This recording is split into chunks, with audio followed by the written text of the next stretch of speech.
Hi, my name's Melvin, and all I hear is Radio Gaga.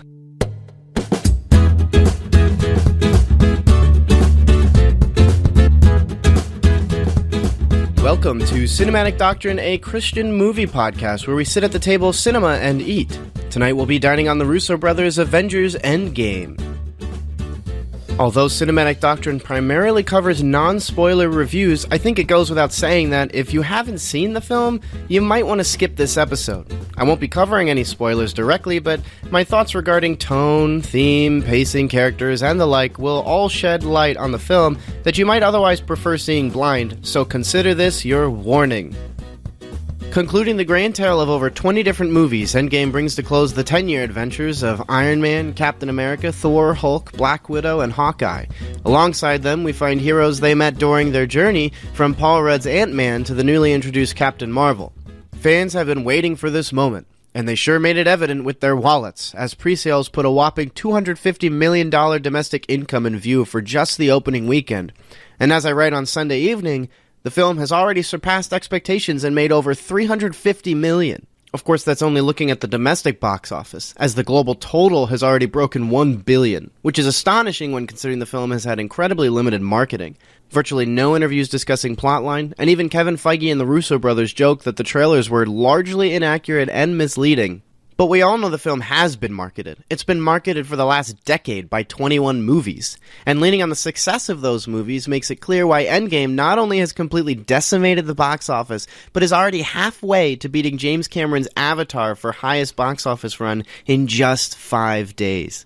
And that's not even going to all the records it's breaking. A quick glance at Box Office Mojo shows that Avengers Endgame has landed number 1 on over 30 of their ranking systems, and is likely due to dominate many, many more. Now before we get into the film, let's go over the synopsis. And to be extra careful regarding spoilers, I'll just read the IMDb to keep things as clear-cut as possible. After the devastating events of Avengers Infinity War, the universe is in ruins. With the help of remaining allies, the Avengers assemble once more in order to undo Thanos' actions and restore order to the universe. This film is rated PG-13 for sequences of sci-fi violence and action and some language. Compared to Infinity War, there is significantly less violence, and it isn't nearly as grisly. As for the language, there's a typical amount that you can expect from a Marvel film, although maybe a little bit more. It's comparable to something like Guardians of the Galaxy. For starters, I think it's important to acknowledge that critical reception for a film this big, honestly, doesn't matter. Regardless of what anyone really thinks, something as massive as the climax to a decade-long narrative spanning 20-plus movies is just going to be big no matter what.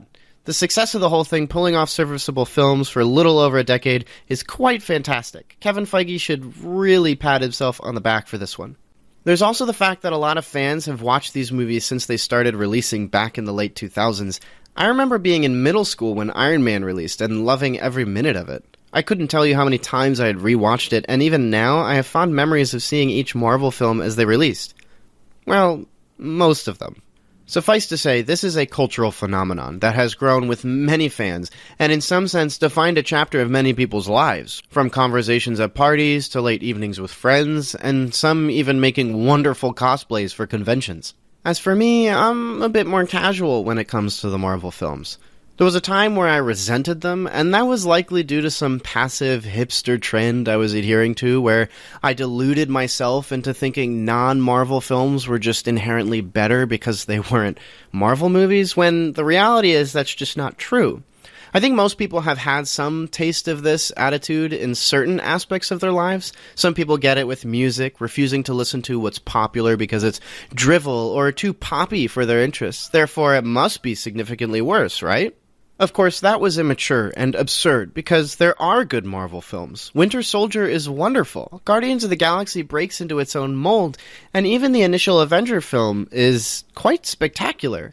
Like any other movie, each Marvel film has the chance to be good. You just won't know it until you've seen it. But there have been a few duds along the way. Both Ant-Man films are really forgettable. Ultron was an utter and complete mess. And the first 2 Thor movies are just really boring. They're such a slog to get through. Marvel hasn't been immune to problems, but it's always been forgiven both by its fans and the box office. Being the climax to such perseverance, Endgame really has a lot going for it, and I think there's a fair amount to enjoy in Endgame for diehard fans, but I'm not so sure if Endgame really pulls together for the casual Marvel fan. But to start off, let's go over what's good about Endgame. I think unlike other films where a director goes, "We made this for the fans," Endgame actually was made for the fans. I think the film was made for and by fans who wanted to bring together a final hurrah to what is essentially the first stage of Marvel films. I recognize this is considered Phase 3, but the reality is that everything up to this point was really the first big arc of the Marvel Cinematic Universe, and Endgame does something pretty creative in calling back to its history. There are also the standard performances we've come to love, and a good balance of each character to really keep everyone entertained. Just like Infinity War, whichever of the main heroes is your favorite, you're going to be satisfied with the amount of screen time they get. Also, there's an audacity to how comic booky Endgame is. This film really embraces the bizarre level of sci-fi that a comic book can be, and I think that's something wonderful, that we're at a point where something so bonkers and weird as this can make $1.2 billion in its first weekend. I would say that this conceptually would open the floodgates to other content creators to get more creative, but in reality, the casual audience member is only headed to the theater for a Marvel film anyway. And that's not a slight or anything. That's just what the numbers show. Movie theaters have been struggling for years now, and I think that's going to continue considering the wealth of other entertainment draws that exist, from Netflix to Fortnite. But I digress. That's probably a little too cynical, but it's a good headway into some of the problems I see in Avengers Endgame. For instance, Endgame is near exactly 3 hours and could have shaved off at least 40 minutes from its runtime. I think the biggest indicator to this is Infinity War, which ran 2 hours and 40 minutes itself. That's a ridiculous runtime, just 4 minutes shy of Blade Runner 2049's, and people were practically snoring over that film. And sure, it didn't have any big fight sequences or bloated comedy, but they do share a giant purple being in common, so I think, that might say something. It doesn't. It doesn't say anything. But seriously, there's a lot of fluff in Endgame, and even my wife commented as we drove home that so much of the movie felt like filler. Infinity War, unlike Endgame, didn't have filler because it didn't have time for filler. It knew it couldn't waste any of that time since there were so many characters to juggle and so much to get to. And it's amazing that it worked out so well. And sometimes filler can be enjoyable, don't get me wrong, but Endgame really couldn't afford to have any. In fact, I couldn't help but chuckle when I made the weirdest comparison regarding the use of one particular scene of filler. I find myself thinking of Sonic the Hedgehog. And before you say anything, I wrote this script before the trailer dropped for that new movie. And wow, was it wild. But to make sure we stay focused on Endgame, kind of, because I'm about to go on such a tangent here, I started to think of Sonic Generations and how in that game there's a couple mentions of Crisis City, which is one of the levels in the Sonic 06, which is one of the worst games ever. And before I bore you with this tangent, basically it was just this weird moment in Sonic Generations where it reminded everybody of the worst game. And not only that, it confirmed it as a canon part of the story. So there's problems there too. But basically what I'm trying to get at is that in Endgame there didn't seem to be a focus on only evoking the best parts of the Marvel Universe, because at one point there's this strange moment where it calls back to what is arguably the most just worst film in this franchise. I don't think it makes sense to state the film I'm talking about because I guess we're just all anal about spoilers now. But when you see it, I think you'll know what I mean. But it just felt so out of touch to me to draw back into that film of all films. But more importantly, I just wanted to mention this because it made me think of Sonic the Hedgehog, and I just found that really funny. So, do with that what you will. And the aforementioned sequence especially landed on the filler end of things, and it even seemed a tad too funny for my interests. I mean, it was already funny because I'm thinking about Sonic the Hedgehog, but that's me. That's no one else is thinking about Sonic the Hedgehog, except everyone now who's listening to this, all two of you. But the rest of the film even just kind of seemed a little too funny to my interests, especially when I was hoping for something a lot more like Infinity War to carry over. Not that I wanted Endgame to be dour and tragic, but I wanted things to be taken a little more seriously, and for there not to be a constant stream of jokes being tossed at me in the audience just to laugh at. And of course, that's ignoring how unfunny I find most Marvel humor to be anyway. But I'll be the first to admit that the humor might be less disruptive on a rewatch. I mean, I found Us to be a little too funny on my first time through it, but then I went and saw it a second time and I felt the humor was less distracting and more of a character trait. It made the experience a lot more enjoyable in all honesty. But then I remember how long Endgame is, and I remember all the parts that I would just rather fast forward, and I find it hard to convince myself that another trip to the theater would be even worth my time. So not only do I feel it was too long, and not only did I find a lot of the experience to be filler, and not only do I have zero interest in watching it again, I also find myself relatively disappointed at how Marvel has executed their climactic conclusion to 21 movies.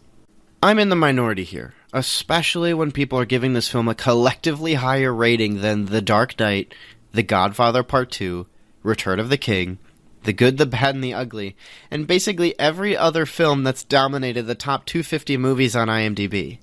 And I'm not saying that it's bad that people are loving this film, but I step back and I look at what movies are on that list, and I think to myself, wow, do people really love it more than those movies? The zeitgeist of our time rates this film higher than Return of the King? I mean, we can all breathe a sigh of relief, because at least when I wrote this, Shawshank Redemption still has kept the number one spot, and hopefully that doesn't change. But I'm not here to act like that rating system is gospel when it comes to films, because we all have personal opinions on our favorites.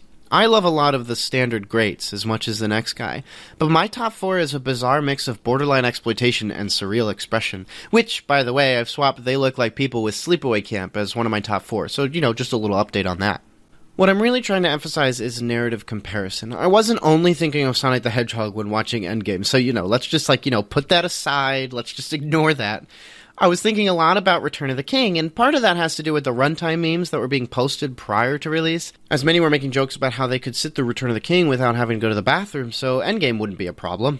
I was thinking about how there's a lot of nuance to the events of Return of the King, how each character defines so much more than what they're experiencing, how something as small as the ring evoked the intense weight of sin and the impossible task of giving it up. How the relationships among characters focus so greatly on the need for others to survive such horrendous experiences. There are no scenes in Endgame where characters look over and marvel at the beauty of a flower crown and a decapitated statue of some unknown ancient monarch. Perhaps I'm comparing apples to oranges, or maybe I'm comparing a high school writing project to a college dissertation, or maybe I just sound like some old, dated, crotchety boomer yearning for the good old days. I'm not sure. And again, I return to the fact that I am in the hard minority here. But I simply found a lot of what was taking place in Endgame to be vacant of anything beyond callbacks to previous films and fan service. There's no meat, is basically what I'm getting at, and sometimes that's okay. I mean, candy exists after all. And candy is what we get, as even Thanos as a character becomes significantly less than what he was in Infinity War. And I recognize that that was his movie, so his screen time is mostly garnered on that basis. But the problem here is that Thanos in Endgame is so vastly different to the Thanos in Infinity War that it can't be anything but a complete oversight on how he was treated in this film from a narrative standpoint. For a film so focused on evoking previous ones in a way to emphasize finality, I can't see how this slipped through the cutting room floor when Infinity War was just a year ago. So what does this mean for the Marvel Cinematic Universe? Well, ultimately it just doesn't mean anything. I'm not the majority voice, and even if I was, I think the movie would still go on to make $1 bajillion, and there's simply no end in sight for what Disney Marvel has planned for us, and Endgame makes sure to remind you of that. I think this is where thoughts of Age of Ultron come to mind, as Ultron constantly sought to set up the next phase without remembering to focus on itself. It was a real shame considering the premise for that one was pretty interesting, yet scene after scene felt chaotic and without focus. That ultimately you couldn't help but think you were being sold something the entire time. That thing it's selling, of course, was the next few films that were going to come out. Endgame was not nearly as overt as Age of Ultron, and I think most of the fan service and general excitement of the film makes it easy to forgive this for most people, but how the film emphasizes a new era while trying to end one seems not only counterintuitive, but also a strange slap in the face, and I think Captain Marvel's use in the film is the biggest fault here. I was not a fan of the Captain Marvel movie. It was honestly the first Marvel film I stepped away from feeling incredibly disappointed, and the first to really make me worry about the franchise. Unlike Ant-Man, which at the very least is fun, or those Thor movies, which are just good popcorn fodder, Captain Marvel felt superfluous and confused, and without turning this into a Captain Marvel review, My main point is that film seemed unsure of who Captain Marvel is supposed to be, alongside with making her far too powerful. Now, I'm as much a fan of Dragon Ball as the next guy, but even Goku had to train to become stronger, and even then he spent the majority of the Z Saga comatose in a hospital, so it's not like there was a certainty that he would be okay with every fight. There was always a risk at play, and it was clear that anything could happen, and that was part of the thrill of reading it. Meanwhile, both Captain Marvel's introduction and last few scenes in Endgame are bookends to what we can expect in the next phase for Marvel, and not only do they seem tremendously out of place in a film that's more a conclusion than a send-off, they are juxtaposed against characters that have far more history, far more personal involvement, and also far more squishy. To keep things brief, the final act of the film could have almost entirely been solved by Captain Marvel herself, and that's not a compliment to the writing team at Marvel. That sounds an awful lot like Superman. And when it gets right down to it, that's not even the only way the third act of Endgame evokes Justice League, which isn't even a Marvel film. Look, at the end of the day, it really doesn't matter what I think anyway, and I'm not just saying that because I'm in complete disagreement with more than 2/3 of the population that's seen this film. Even with the other movies I've reviewed, it's all just my opinion, and people like what they like. That's wonderful, and I'm not looking to take that away from anyone. Preference is subjective, but some qualities of films and storytelling are objective, and that shouldn't be ignored just by preference alone.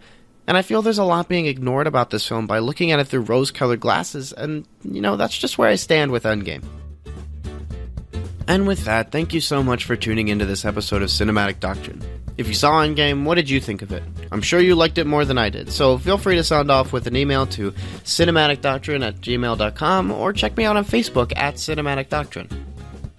And if you'd like to see my rating for this film or others, check out my Letterboxd at Paraturtle, where I'll also have a list of all the films we've covered on Cinematic Doctrine with a direct Spotify link to those episodes. I also enjoy writing from time to time, so if you'd like to read some of my stories or any of my works in progress, check me out on Wattpad at Paraturtle. All of this will be available in the description if you so need it. Next time, I'll be covering Joss Whedon's Dr. Horrible's Sing-Along blog. Until then, stay cool.